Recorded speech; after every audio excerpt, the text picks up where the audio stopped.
गुजरात।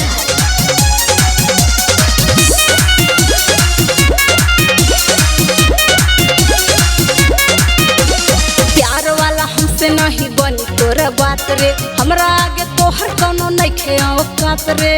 हरे बाबू प्यार वाला हमसे नहीं बनी तोरा बात रे, हमरा आगे तोहर कोनो नइखे औकात रे। खर्चा के हमारा चर्चा सुन के चल जाई तोहर जान रे।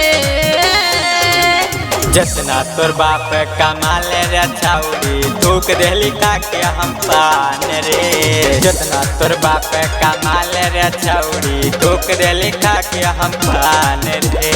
थूक देली के हम पान रे।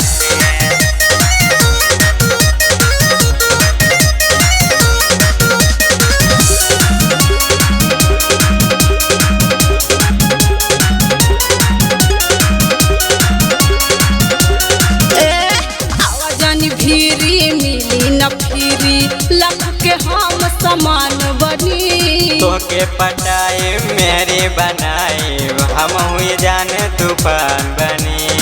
हम हुई जाने तूफान बनी। आवाजानी भीरी मिली न फिरी, लख के हम समान बनी। तोके पटाए मेरे बनाए, हम हुई जाने तूफान बनी। जो हमर बतिया छोड़ा नाटा डूबा दे बनाम रे। जितना तोर बाप कमाले रे छौरी, थूक देली के हम पान रे। जितना तोर बाप कमाले रे छौरी, थूक देली के हम पान रे। थूक देली के हम पान रे।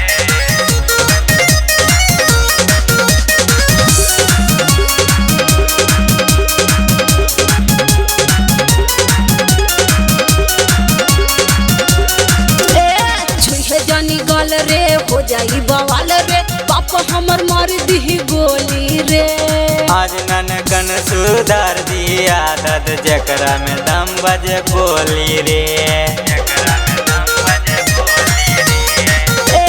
छुहे जानी गल रे हो जाई बवाल रे, पापा हमर मार दी गोली रे। आज ननकन सुधार दी आदत, जकरा में दम बजे बोली रे।